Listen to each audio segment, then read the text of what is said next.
함께 우리 하나님 말씀 디모데전서 6장 11절과 12절에 있는 말씀을 함께 보시겠습니다. 디모데전서 6장 11절과 12절에 있는 말씀입니다. 오직 너 하나님의 사람아, 이것들을 피하고 의와 경건과 믿음과 사랑과 인내와 온유를 좇으며 믿음의 선한 싸움을 싸우라. 영생을 취하라. 이를 위하여 내가 부르심을 입었고 많은 증인 앞에서 선한 증거를 증거하였도다. 오늘 본문의 말씀은 두 가지 권면을 우리에게 해주고 있습니다. 하나는 무엇이냐면, 하나는 피할 것을 알려주고 있죠. 제가 며칠 전에 같은 본문으로 여러분과 함께 말씀을 나눴습니다. 그때는 피할 것들에 대해서 우리가 함께 생각해 보았죠. 그렇습니다. 살아가면서, 우리가 길을 걸어가면서, 그리고 우리가 인생을 길이라고 표현하는 이 살아가면서 우리에게 가장 중요한 것 중 하나는 잘 피해가는 거예요. 사실 너무 중요한지는 아마 우리 어른들께서는 더 공감하실 거라고 생각합니다. 일어나지 않았어야 할 일, 혹은 하지 말았어야 할 선택들, 사실 그런 것만 잘 피해도 인생은 성공이다라고 이야기할 만큼 피하는 것이 사실 굉장히 중요하고 또 우리에게 우리 삶의 어떤 부분에서 아주 큰 영역을 차지하고 있죠.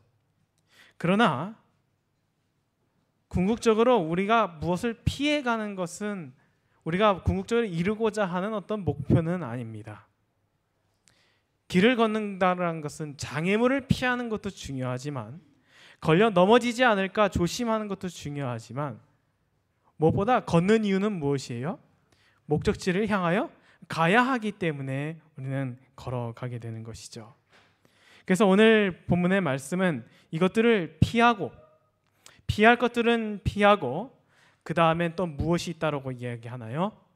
쫓을 것을 쫓으라 라고 이야기합니다. 오늘은 우리가 함께 쫓아야 할 것, 그리고 이것들을 쫓으라 라는 하나님의 말씀 속에서 우리가 과연 무엇을 쫓으며 살아갈 것인가를 함께 여러분과 생각해 보고자 합니다. 오늘 본문의 말씀에서 너 하나님의 사람아 라고 이렇게 불러요. 너무나 따뜻한, 너무나 아름다운 호칭이죠. 너 하나님의 사람아. 그 사람이 어떤 사람인지, 그리고 그 사람이 어떻게 살아가는지를 그 호칭 하나에서 찾아낼 수 있을 것 같아요. 하나님의 사람아, 하나님께 속한 사람, 하나님을 따르는 사람, 하나님의 백성, 하나님의 자녀. 이 하나님의 사람에게 당부하는 사도 바울의 말씀 중에서 우리가 쫓아야 할 것, 그리고 쫓기 위하여 가장 필요한, 선행되어야 하는 한 가지 영적인 덕목을 오늘 함께 나눠보기 원하는데, 그것은 저는 경건이라고 생각합니다. 믿음과 사랑과 인내와 온유, 이 모든 것들은 우리의 삶의 열매들이죠. 이것은 삶의 열매들입니다. 그 아름다운 열매를 맺기 위하여, 그러한 삶이 되기 위하여 우리가 먼저 가져야 할 태도가 하나 있다면, 그래서 바로 경건이라는 것이에요. 경건은 궁극적 열매가 아니라 그것은 우리의 태도이자 우리의 과정들입니다. 경건한 사람이 인내라는 열매를 맺고, 경건한 사람이 사랑이라는 열매를 맺게 되어 있어요. 왜냐하면 경건은 무엇이기 때문에, 경건은 하나님 앞에 서서 하나님을 두려워할 줄 아는 태도이기 때문입니다. 경건은 우리가 어떤 이루어야 할 하나의 어떤 목표나 어떤 달성물이 아니라, 이것은 하나님께서 우리에게 주시고자 하시는 그 성령의 여러 가지 열매들을 우리 삶에 맺기 위하여 우리가 가져야 할 하나님 앞에 태도를 나타내는 말이에요. 그리고 그것을 무엇하라라고요? 그것을 쫓으라라고 이야기합니다. 원어 성경의 말씀의 표현대로는 그것을 추구하라라고 이야기해요. 어떻게 살아야 할지, 내가 하나님 앞에 어떻게 서야 할지 여러분 제발 이렇게 한번 좀 살아보십시오 라고 이야기하는 것이 오늘 말씀에 기록되어 있는 것이죠. 오늘 이 하나님의 사람은 과연 어떤, 그리고 이 경건이란 과연 무엇일까? 하나님을 두려워하는 태도란 어떤 것일까라는 것을 오늘 두 사람의 모습을 통하여 여러분께 소개해드리기 원합니다. 하나님의 사람이라고 불리우는 성경의 몇몇 사람들 중에 가장 여러분께서 아마 생소하시게 느끼실지도 모르는 한 명을 여러분께 먼저 소개해드리겠습니다. 열왕기상 13장 1절에 보면 하나님의 사람이 한 명 등장합니다. 때에 하나님의 사람이 여호와의 말씀으로 인하여 유다에서부터 베델에 이르니 마침 여로보암이 단 곁에 서서 분향하는지라. 이름도 나와 있지 않은데 어떤 사람일지도 모르고 그 사람이 직업이 어쩔지, 선지자였을지 아니면 그냥 평범하게 살아가는 어떤 사람이었을지는 모르지만 적어도 한 가지 확실한 그 사람은 하나님의 사람이었어요. 하나님의 사람이 여호와의 말씀으로 인하여 유다에서 어디까지 갑니까? 북방 이스라엘의 수도 베델까지 갑니다. 누구를 만나러 가는 것 같아요? 북방 이스라엘의 왕 여로보암을 만나러 가는 것입니다. 이게 하나님의 사람의 첫 번째 모습이에요. 여호와의 말씀으로 인하여 움직이는 것이죠.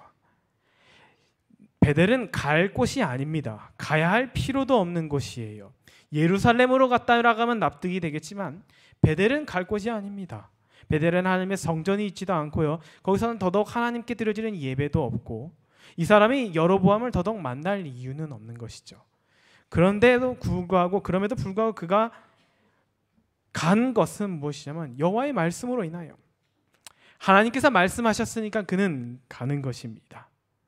여러분, 이 가는 이 발걸음이 이 사람이 정말 가고 싶어서 가는 걸까요? 저는 아니라고 생각합니다.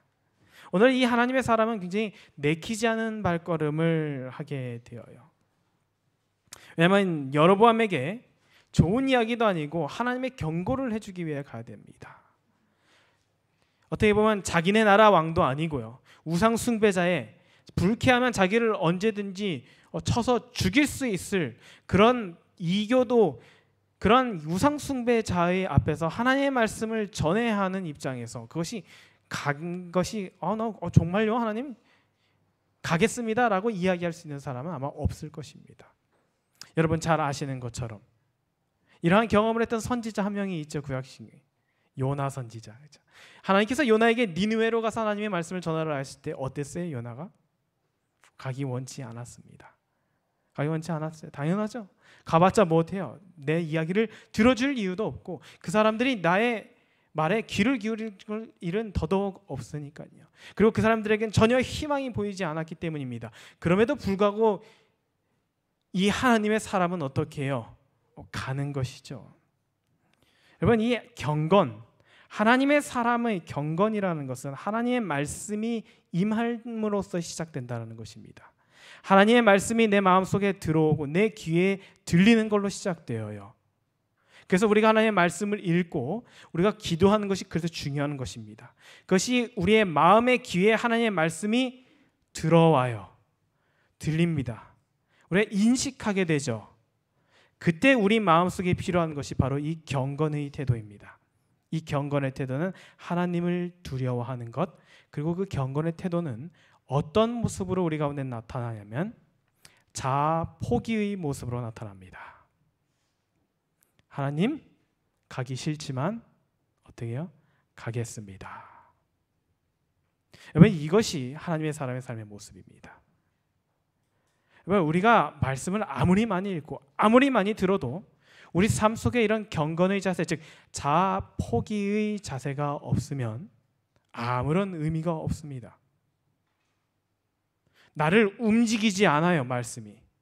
요나가 그랬죠. 요나는 자아 포기를 못했어요. 내 의지를 못 버렸습니다. 내 생각을 못 버렸어요. 그러면 어떻게 돼요? 그러면 하나님의 말씀이 우리 삶 속에 이루어질 일이 없습니다. 아무 의미 없는 일이 돼요. 백날 말씀을 읽어도 백날 설교를 들어도 아무리 기도를 하더라도 내가 그 말씀 앞에서 나를 굴복시키지 않으면, 우리의 삶에 전혀 변화가 일어나지 않으면 그것은 하나님의 사람이 아닙니다. 이건 너무나 단순한 신앙의 원리이고 진리예요. 하나님의 말씀을 우리가 듣는 일이 중요합니다. 말씀을 읽는 것도 중요해요. 여러분, 듣고 읽으셨다면 그때 우리는 하나님 앞에서 이제 순종하기 위해 나를 포기하는 시간이 필요합니다. 한 번에 결코 되지 않아요. 여러분, 자아 포기가 얼마나 어려운지를 아시잖아요. 내 자존심 하나 꺾는 것도 얼마나 힘듭니까? 나랑 생각이 다른 사람이랑 이야기하는 것만으로는 미쳐서 환장하는 것 같은 그런 불편함을 느끼면서 살아가는 것이. 그런데 참 아이러니하게도 하나님의 말씀 또 그렇게 다가오게 되어 있습니다. 왜요? 하나님의 생각은 인간의 생각과 완전히 다르거든요. 하나님의 말씀은 늘 불편함으로 다가올 수밖에 없습니다. 원수를 사랑하래요. 원수요? 사랑하는 게 아니라 원수랑 같이 옆에 앉아 있으라는 말도 듣기 싫은데, 한 테이블에 앉아서 식사하기도 싫은데 어떻게 그 사람을 사랑합니까? 하나님 뭐라고 하셔요? 원수를 사랑하래요. 그와 함께하고 싶지 않은 마음, 그와 이야기하고 싶지 않은 마음을 어떻게 하라고 하니까 하나님께서 그것을 버리라라고 이야기하셔요. 이것은 예수님께서 우리 가운데 역사하실 때 일어난 놀라운 사건입니다. 그것을 가리켜서 하나님의 사람이라고 해요. 하나님의 말씀이 두려워요. 하나님의 말씀이 내 삶에 이루어지지 않으면 이것이 정말 어마어마한 무서운 일로 다가온다라는 것을 느끼는 사람이 하나님을 두려워하는 사람입니다. 그러니까 정말 우리는 하나님을 안 두려워하는 거예요. 말씀을 아무리 읽어도, 제가 제 자신을 봐도 그렇습니다. 하나님을 무서워하질 않아요. 하나님이 아무리 이야기를 하셔도 들어주질 않습니다. 하나님 이야기를, 하나님은 이야기하세요. 아멘, 아멘, 아멘. 아멘 하면 못해요. 그 말씀에 내가 굴복할 만한 마음이 없이 살아간다는 것은, 그러나 하나님의 사람은 오늘 이 경건의 모습을 통하여 말씀을 순종하기 위하여 그는 자기를 포기합니다. 그리고 그곳으로 발걸음을 옮기는 것이죠. 이제 여로보암을 만납니다. 이때 이 여로보암이 그 온 선지자로 어떻게 되는지 약간 좀 기분이 좋았나 봐요. 어쨌든지 환영을 해줍니다. 같이 밥을 먹재요. 근데 그때 하나님께서 이야기하셨어요. 결코 식사를 하지 말라고. 유다, 너의 집으로 돌아가는 그날까지 그 누구라도 만나서 식사하지 말라고 하나님께서 이야기를 하셨습니다. 그렇게 이야기를 하시고 나서 이제 여로보암의 왕의 권유 덕불을 지고 그 사람이 돌아갑니다. 근데 하나님께서 왔던 길로 가지 말라고 하셔서 또 다른 길로 돌아가요. 그러나 사단은 그 하나님의 사람을 무너뜨리기 위하여 한 가지 계책을 마련합니다. 그것이 열왕기상 13장 8절과 9절에 나타나요. 베델에 한 늙은 선지자가 살았습니다. 그런데 아마 이 아들들이 그 왕궁의 이야기를 들었던 것 같아요. 그래서 그 선지자가 왔다는 이야기 들고 그것을 자기 아버지에게 전해줍니다. 그리고 이 선지자라고 불리우는 이 사람이 이 하나님의 사람을 시험하고 그를 무너뜨리기 위하여 그 사람을 만나러 갑니다. 하나님의 사람이 잠깐 상수리나무 아래에 앉아있자 그 사람이 이렇게 묻습니다. 그대가 유대에서 온 하나님의 사람이냐? 하나님의 사람입니까? 그랬더니 네, 그러하다 이렇게 답을 합니다. 그렇게 대답하자 이 사람이 초대를 합니다. 그러면 나도 선지자인데 우리 선지자끼리 만났으니까 우리 같이 식사라도 좀 합시다. 그랬더니 이렇게 그 하나님의 사람이 이야기해요. 아니요, 하나님께서 절대 그렇게 하지 말라고 하셨습니다. 그러니까 저는 당신과 가지도 않을 뿐더러 당신과 여기에서도 떡도 안 먹고 물도 마시지 않겠습니다. 딱 단호하게 거절을 해요. 그런데 이때 한 가지 이야기를 던져줍니다. 그 사람이 뭐라고 하냐면 이건 내 제안이 아니라 하나님께서 저에게 당신을 초대하라고 이야기하셨습니다. 이렇게 딱 거짓말을 해요. 그때는 이 사람이 어떻게 반응을 보냐면 그래요? 하나님이 이야기하셨어요? 그리고 가서 그 사람과 함께 식사를 하게 되죠. 그리고 나서 돌아가는 길에 하나님의 말씀을 거역했기 때문에 결국 그는 들에 있는 사자에게 찢겨 죽임을 당하는 이야기로 그 이야기가 끝이 납니다. 이 무섭고 슬프고 좀 안타까운 이야기지만 하나님의 사람이 하나님의 말씀을 경시하였을 때, 하나님의 백성들이, 그리스도인들이 하나님의 말씀에 순종하지 않는 불순종한 태도를 보였을 때, 그것이 하나님 앞에 얼마나 불경건한 일이며 얼마나 큰 죄임을 상기시켜주는 한 가지 이야기입니다. 왜냐하면 사람들은 그 하나님의 사람을 보면서 하나님 앞에서 어떻게 서야 할지를 배우기 때문이에요. 이 사람은 그날 하나님의 말씀을 듣다가 사람의 이야기를 하나님의 말씀이라 착각하고 하나님의 말씀을 결국 거역하게 되었습니다. 여러분, 하나님의 말씀은 직접 듣는 훈련이 필요합니다. 하나님의 말씀은 누가 전달해 주는 경우도 있지만 하나님은 우리와 직접 교통하기 원하셔요. 말씀을 통하여, 기도를 통하여, 묵상하는 시간들을 통하여 하나님은 우리와 직접 소통하기를 원하십니다. 그래서 하나님께서 내 마음속에 이것이 하나님의 명령이구나, 하나님의 뜻이구나라는 것이 자리 잡고 그것이 내 생각과 내 태도와 내 반응을 결정지을 수 있을 만큼 소화시키는 시간들이 필요해요. 우리가 밥을 먹잖아요. 그럼 어떻게 합니까? 밥을 먹으면 다 끝나나요? 내 입은 끝날지 모르지만 우리 뱃속에서는 위에서 소화시키고 장에서 흡수하면서 그것이 나의 것, 즉 우리의 영양소가 될 때까지 우리는 시간이라는 것이 필요한 것처럼 하나님의 말씀이 직접적으로 우리 마음속에 자리 잡고 우리는 그것이 묵상함으로써, 그리고 하나님의 음성이 거기서 하나님께서 이 말씀을 통하여 나에게 무슨 말씀을 하시고자 하는가를 우리 마음속에 확신을 갖는 그런 과정의 시간들이 필요해요. 그리고 그 과정의 시간 뒤에 우리는 자아 포기를 해야 하는 것입니다. 그것만이 우리를 하나님의 사람으로 온전히 살아갈 수 있을 것이라고 지금 오늘 본문의 말씀은 이야기하시는 거예요.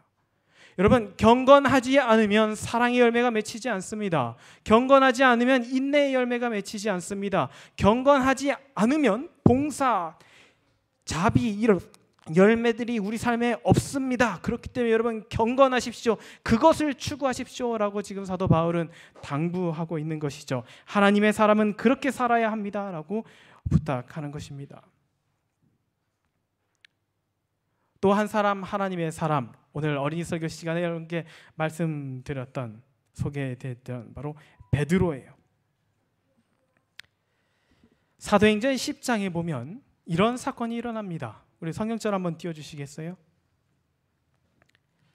사도행전 10장에 보면 내가 말을 시작할 때 성령이 저희에게 임하시기를 처음 우리에게 하신 것과 같이 하는지라. 내가 주의 말씀에 요한은 물로 침례를 주었으나 너희는 성령으로 침례받으리라 하신 것이 생각나노라. 이게 베드로가 한 이야기입니다. 여러분, 이 배경 아시죠? 베드로가 고넬료를 만나고 옵니다. 그리고 고넬료뿐만이 아니라 여러 이방인들이 침례를 받아요. 근데 할례 받지 않은 사람들 같이 식사까지 했을 뿐더러 침례를 주고 그 다음에 구원에 대한 확신을 줬다는 사실에 유대계 그리스도인들이 분노합니다. 그래서 예루살렘 교회에 모여갖고 베드로를 갖다 놓고 마구잡이로 무엇해요? 공격해요. 어떻게 집사님, 장로님, 어떻게 목사님, 그런 이렇게 힐난하는 가운데 베드로가 자기의 경험을 이야기하는데 그때 뭐라고 이야기합니까? 제가 그 사람들을 만나서 이야기를 시작할 때 성령 하나님께서 그들에게 임하셨습니다. 근데 그게 어땠냐면 하나님께서, 성령께서 우리에게 오셨던 경험, 우리가 그랬던 것처럼 하나님께서 우리를 그렇게 변화시키신 것처럼 그들도 변화시키는 것을 제가 보았습니다. 그래서 저는 예수님께서 하신 말씀처럼 성령으로 침례받는 것이 무엇임을 알았기에 그들에게 침례를 주었습니다라고 이제 베드로가 그들에게 이야기를 해준 것이죠. 그때 베드로가 이야기합니다. 하나님께서 일하시는데, 성령께서 일하시는데 내가 도대체 어떻게 그것을 막을 수 있겠습니까? 그러면서 그 이야기를 계속해서 이렇게 이어나갑니다. 사도행전 15장 17절과 18절의 말씀이에요. 그런즉 하나님이 우리가 주 예수 그리스도를 믿을 때에 주신 것과 같은 선물을 저희에게도 주셨으니 내가 누구간데 하나님을 능히 막겠느냐 하더라. 저희가 이 말을 듣고 잠잠하여 하나님께 영광을 돌려가로되 그러면 하나님께서 이방인에게도 생명 얻는 회개를 주셨도다 하니라. 베드로가 이야기합니다. 하나님께서 일하시는데 제가 어떻게 막겠습니까? 나도 가기 싫었어요. 저도 고넬료. 베드로가 가장 강경했던 사람이에요. 이방인 전도에 대해서. 무슨 사도 바울을 받아들였던 것은 그가 유대인이었기 때문에 그들이 받아들여줬어요. 만약에 사울이 다른 나라 사람이면 택도 없습니다. 그만큼 사도들의 마음속에도 그런 고집들이 있었죠. 그럼에도 불구하고 근데 베드로가 하나님께서 하시는 일을 보면서 그가 어떻게 이야기해요? 하나님께서 그들을 구원하시겠지 하는데 제가 어떻게 막을까? 그래서 고넬료의 집으로 간 것입니다. 여러분 그때 이 베드로의 심정이 어땠는지 아십니까? 사도행전 172페이지에 이렇게 기록해 있어요. 베드로가 그 환상의 뜻을 생각하고 있는 동안 고넬료가 보낸 사람들이 요빠에 도착하여 베드로가 유숙하고 있는 집 문 앞에 서 있었다. 그때 성령께서 베드로에게 말씀하시기를 두 사람이 너를 찾으니 일어나 내려가 의심치 말고 함께 가라. 내가 저희를 보내었느니라고 하셨다. 베드로에게 이것은 괴로운 명령이었으므로 그에게 부과된 의무를 수행하기를 주저하였지만 감히 불순종하지는 않았다. 여러분 이게 경외입니다. 경외. 괴로워요. 아주 괴로웠을 것입니다. 이 하나님의 사람도 마찬가지였어요. 여로보암 만나러 가는 것도 괴롭고요. 니느웨로 가는 것도 괴롭고요. 고넬료를 만나러 가는 것도 괴로워요. 하지만 어떻게 해야 된다고요? 그것이 괴로웠지만 우리에게 부과된 의무를 수행하기 주저할 만큼 괴로웠지만 감히 불순종하지는 않았다. 감히 하나님의 말씀을 거스르지는 않았다. 여러분 이것이 바로 경외입니다. 이것이 거듭남의 시작의 모습이에요. 다시 태어나야 되잖아요. 새 사람이 되어야 하지 않습니까? 그런데 하나님을 경외하지 않는 그 옛날의 모습은 하나님의 말씀이 내 귀에 들어와도 그게 순종할까 하다가도 내 마음에 안 들으면 멈춰버리는 그것은 여러분 그건 하나님의 사람의 모습이 아니에요. 그렇죠? 내 마음과 상관없이 하나님의 뜻에 일치하고자 감히 불순종하지 않는 그런 겸손한 태도가 바로 경건이라는 것입니다. 그리고 그 경건이 우리 가운데 사랑과 인내와 희락과 자비와 양선과 오래 참음의 열매를 맺게 한다는 것이죠. 사랑은 하나님이십니다. 인내도 하나님이십니다. 하나님의 말씀에 순종하지 않으면서 어떻게 하나님의 열매를 맺겠습니까? 그런데 우리가 할 수 있는 것은 순종할 수 있어요? 없어요. 순종됩니까? 안 돼요. 근데 우리가 할 수 있는 가장 최소한, 하지만 가장 중요한 한 가지 선택은 바로 내 의지를 포기하고자 하는 나의 마음이 하나님 앞에 고백하는 것입니다. 하나님, 가라고 말씀해 도저히 못 가겠습니다. 하나님. 근데도 가고는 싶은데 발이 또 안 떨어지네요. 가기 싫은데 가는 걸 알아야 하겠고, 그럼 하나님 저에게 갈 수 있는 용기를 주십시오. 갈 수 있는 힘을 허락하여 주십시오. 아마 베드로는 고넬료의 문 앞에 들어가는 제일 괴로웠을 거예요. 돌이킬 수 없는, 절대로 유대인으로서는 하지 말아야 할 그 행동을 자기가 하는 그 불편함을. 근데 그건 누가 불편한 거예요? 내가 불편한 거예요. 하나님이 보시기에는 기쁘신 일이라는 것. 그렇기 때문에 베드로는 그것을 기꺼이 해내었습니다. 여러분, 이 경건의 모습이 초대교회의 부흥의 시작이 되었어요. 그때부터 온 세상에 복음이 전파되기 시작했습니다. 그때부터 사람들이 그리스도인들은 달라요. 거기서 차이가 나는 것입니다. 유대인들은 우리랑 식사를 같이 안 하는데 그리스도인들은 우리랑 식사를 같이 한다. 여러분, 이 놀라운 변화가 초대교회에 일어나게 된 것입니다. 왜요? 그들이 자아를 포기했기 때문이에요. 그 베드로의 간증을 들은 초대교인들이 어떻게 했습니까?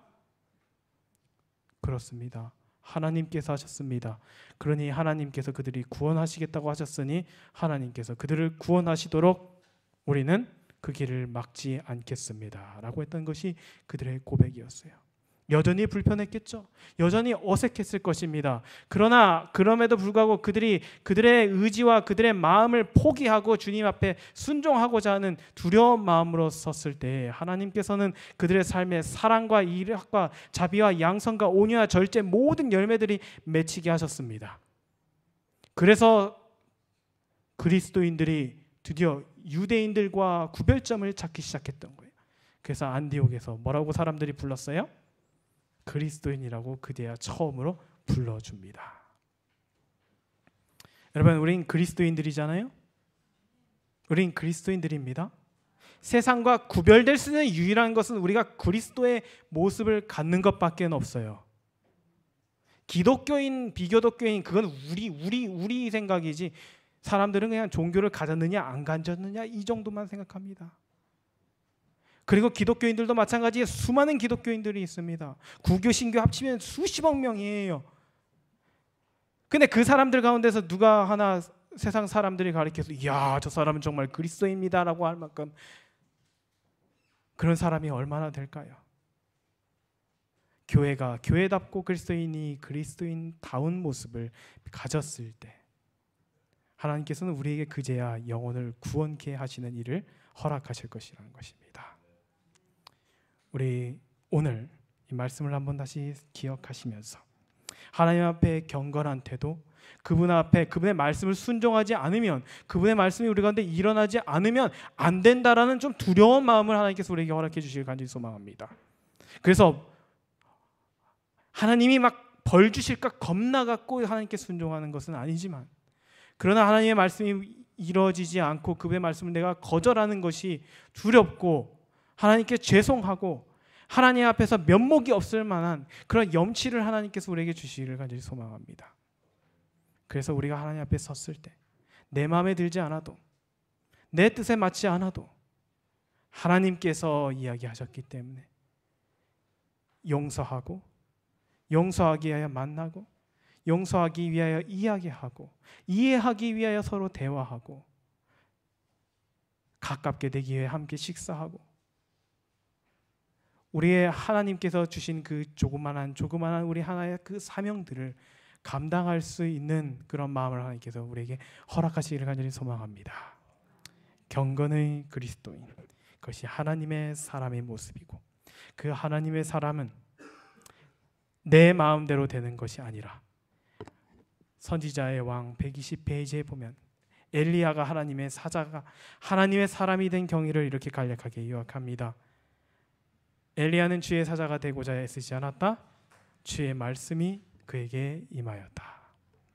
엘리야와 우리의 가장 큰 차이는, 저와 엘리야의 가장 큰 차이는 하나님의 말씀의 양이 아니라 하나님의 말씀 앞에 선 경건의 태도였다라는 것을 성경은 이야기해주고 있습니다. 우리 저와 여러분이 하나님의 말씀이 임했을 때 주의 사자가 될 수 있을 그 경건하고 자아를 포기하는 그러한 마음을 갖게 되시길, 하나님께서 그런 마음을 우리에게 허락하시길 소원하면서 오늘 말씀을 마치도록 하겠습니다.